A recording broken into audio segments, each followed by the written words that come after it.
to stop the public from thinking for themselves, you know? Yeah. I mean, if you think, if a guy kills somebody, he's immediately up in court. And yet somebody like Tony Blair, he can move into Iraq on his own. He can bomb the country. He can kill over 1 million people and walk away from it with a nice check in his back pocket. Well, yeah, exactly. Where's the balance there? Yeah, exactly. I mean, and now it's going to be what the emperor of the European Union.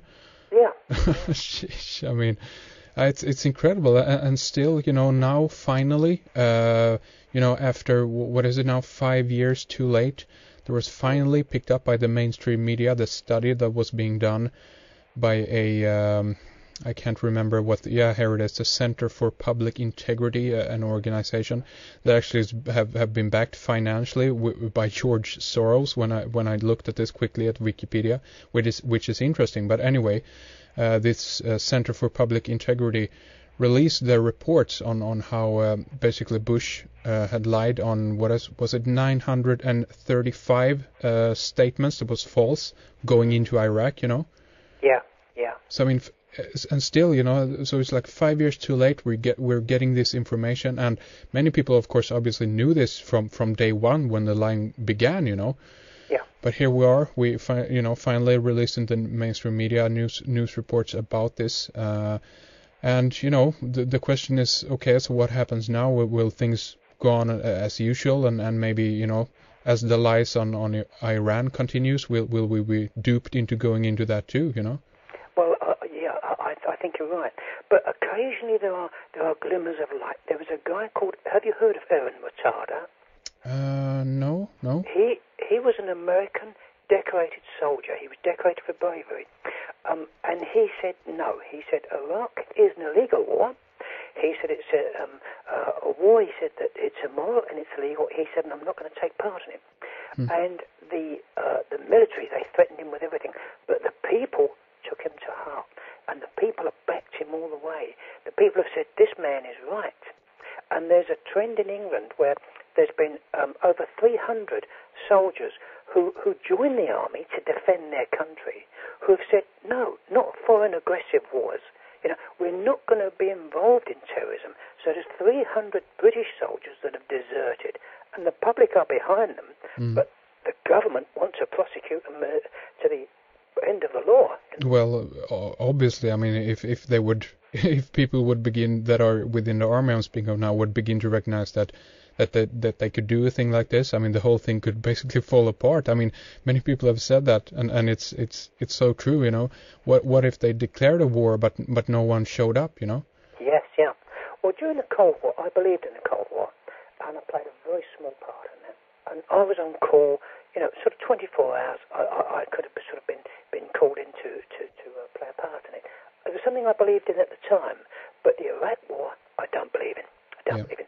And on our TV sets, we saw the dormitory town of Fallujah being bombed from the sky. And they showed you the American public cheering the bombing of this town. And I thought, you know, these people have been indoctrinated. They've been coerced. They've been mentally persuaded that this is right when it is wrong. It's wrong. Yeah. Yeah. Exactly. Remember, the very senior man in intelligence, he said to me, he said, Saddam Hussein is a bastard. He said, but he's our bastard. He said, we put him into power. He said, we funded him. He said, we gave him arms. Yep. He said, he is our man in the area. Exactly. And a lot of these people out there, they're our people. Well, you know, Britain and America put them into power and funded them, but their usefulness has a shelf life. Yeah. When Osama bin Laden was in Afghanistan, when he was fighting the Russians, he was a damn good guy. Exactly. But when the political climate changes, exactly as one very senior CIA man said to me, he said, we realized, he said, we'd created a monster.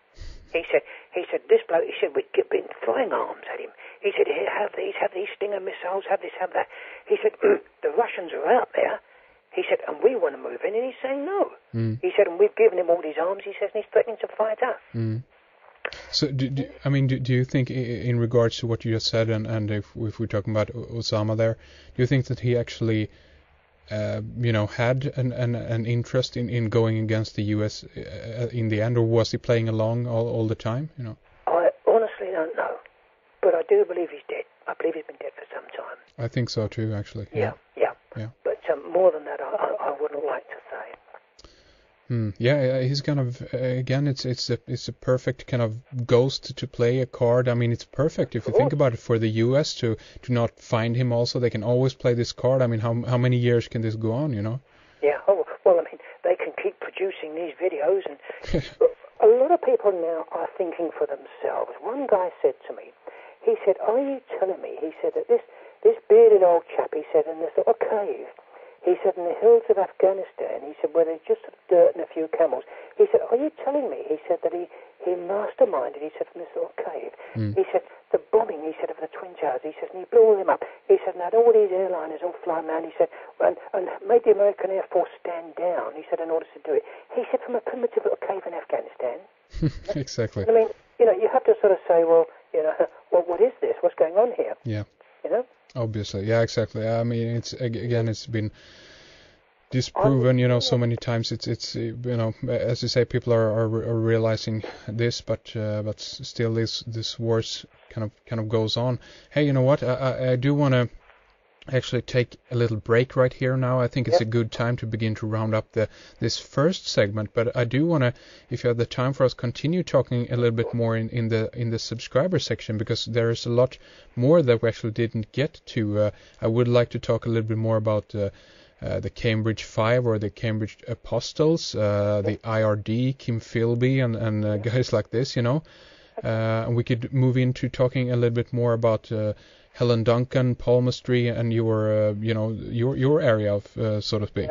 Sounds good to me, Henrik. Definitely. But before we do that, though, I would like to leave the last couple of minutes here to you, so you can mention your website again for people, and I also mention, because I haven't asked you this before, do you have any books out there or anything like this on this subject?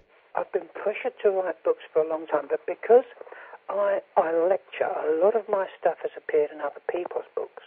I haven't written any books up here. There's a lot of my articles on the net.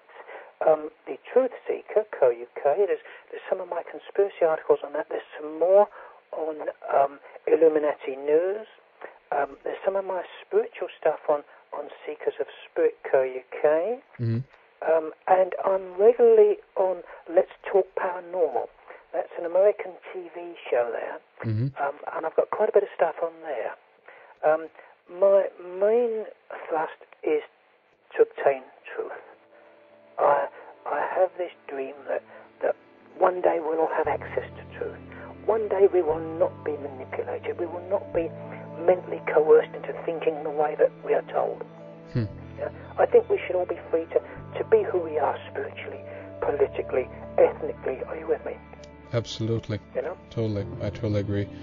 Okay, so let's take a little break right here, and we're going to return, talk more in the subscriber section. But again, the website, the main website for Mr. Stokes. My website is www.t-stokes.co.uk. That tells you of sort of the bulk of sort of what I do. This is my main thrust of who I am.